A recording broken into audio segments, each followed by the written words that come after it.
Ginang Pagkato. Kami ay nanggaling sa pangkat 3.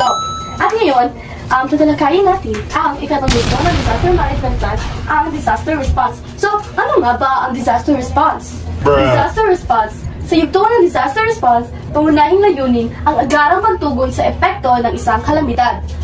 Sa bahaging ito, tinataya kung gaano kalawak at kalala ang pinsalang itinulot ng kalamidad sa isang lugar. So, dito sa disaster response, malalaman natin kung gaano kalawak ang isang lugar na naapektuhan dahil sa sakuna o kalamidad.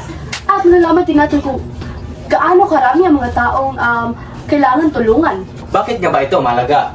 Ang impormasyon na makukuha sa yugtong ito ay napakahalaga sapagkat ito ang nagsisilbing batayan sa nagbibigay ng mga tamang tulong sa mga taong naapektuhan.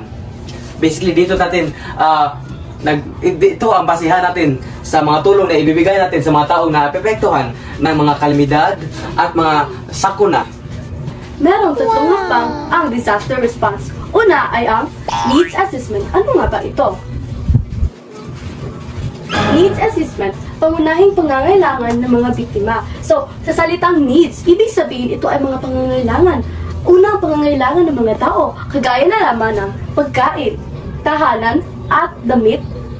At last ay ang gamot. Pangalawa, damage assessment. Ano nga ba ito? Ito ay bahagya o panghalatan, pagkasira ng mga ari-arian dulot ng isang kalamidad. Dito natin makikita ang mga infrastruktural na sira dulot ng isang lindol, bagyo o sunog. Pangatlo, last assessment. Pansamantalang pagkawala ng serbisyo o pangmatagalang pagkawala ng produksyon.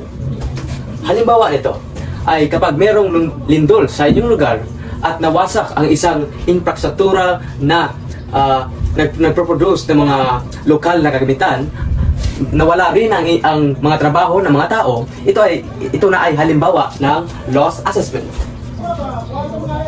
So, alam nyo ba na ang damage at loss assessment ay magkaugnay dahil ang loss ay resulta ng mga produkto, serbisyo at mga infrastruktura na nasira. Meron tayong halimbawa kung bakit nga ba sila magkaugnay.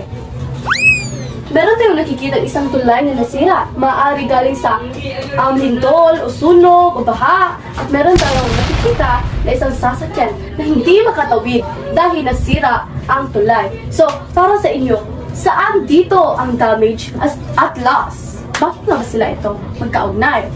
So, ang damage ay ang nasirang tulay at ang loss naman ay ang sasakyan na hindi makatawid. Bakit nga ba? Dahil pag nasira ang tulay, ang sasakyan na ito ay hindi makatawid. At kapag hindi sila makatawid ay maaaring hindi sila maka-adto sa ilang trabaho o ano po mang direksyon ng kanilang patutunguhan. Pangalawang halimbawa ng pagkakaugnay ng damage at loss. Makikita natin na may isang hospital na nasira dahil sa isang lindol. At makikita natin dito sa ibaba ang mga taong naapektuhan sa lindol. So, ano nga ba? Saan nga ba ang damage at loss dito? Ang damage ay ang hospital na nasira dahil sa lindol. At ang loss ay mga taong naapektuhan dahil sa pagkasira ng hospital. Napakahalaga ang koordinasyon ng lahat ng mga sektor ng lipunan. Dahil kapag walang koordinasyon ay wala ring komunikasyon. At kapag walang komunikasyon ay walang tulong na maibibigay sa mga taong naapektuhan sa mga iba't ibang mga sakuna. Wala ang nilalaman ng DRRM plan kung walang maayos na komunikasyon. Kapag wala yung komunikasyon, maaari itong magdulot ng masamang bagay. Maaari itong makasama hindi lang sa atin kundi sa mga mamamayan na kailangan nating tulungan. At mapabilis din natin ang mga bagay na dapat ayun. Paalala, isaalang-alang ng mga mamamayan ang kanilang kakayahan sa pagresponde sa iba't ibang kalamidad. So, dapat natin alam ang ating limitasyon at kakayahan bilang mamamayan sa pagbibigay tulong at sa paghahanda ng mga iba't ibang kalamidad at sakuna sa oras na narating na ito. Maaari natin malaman kung gaano kalawak at gaano karami ang mga taong naapektuhan sa kalamidad sa pamamagitan ng mungkahing checklist. Una, kailangan natin malaman ang sitwasyon, uri ng disaster o kalamidad na nangyari kagaya na lamang ng lindol. Petsa at oras, August 2, 9 a.m. Apektadong lugar, Libak, Sultan, Kudarat. Posibilidad ng after effect, aftershocks ng lindol. Pangalawa, ulat ng epekto. Una, bilang ng namatay, 10.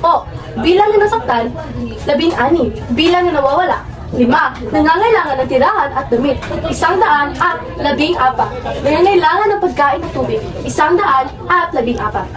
Nangangailangan ng sanitasyon, 100 at 14. Pinsala sa infrastruktura, 50 million pesos. Pangatlo, pangangailangan ng tulong. Kung kailangan ba nila ng search and rescue, evacuation, at protection. Uulatan natin kung oo o hindi. Sa ikatlong yugto ng Disaster Risk Reduction and Management o tinatawag ding DRRM plan, binibigyang diin ang kalagahan ng pagkakaroon ng mapagkakatiwalaang datos tungkol sa naging lawak ng pinsala ng kalamidad.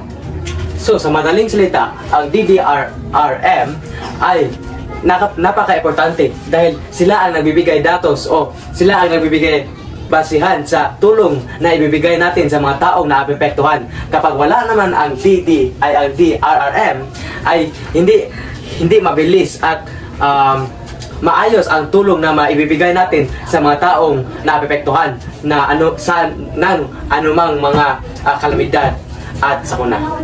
Mahalaga ito sapagkat ang mga impormasyong makakalap sa yugtong ito ay magsisilbing batayan para sa mga hakbang na isasagawa sa ika-4 at huling yugto ng DRRM plan na nakatuon naman sa rehabilitasyon at pagbabangon ng komunidad. Ito, mahalaga ang disaster response dahil ito ang nagsisilbing building blocks na maisasagawa natin sa pagbangon at rehabilitasyon ng isang komunidad na naapektuhan ng isang kalamidad. Layunin conclusion. Iligtas ang mga buhay, magbigay ng medikal na tulong sa mga nasugatan. Maghatid ng pagkain, tubig, gamot at tirahan. Panatilihin ang kaayusan at seguridad. Mag-imbestiga at mag-assess ng pinsala. Ibalik ang normal na pamumuhay ng komunidad. Thanks for watching. Please subscribe.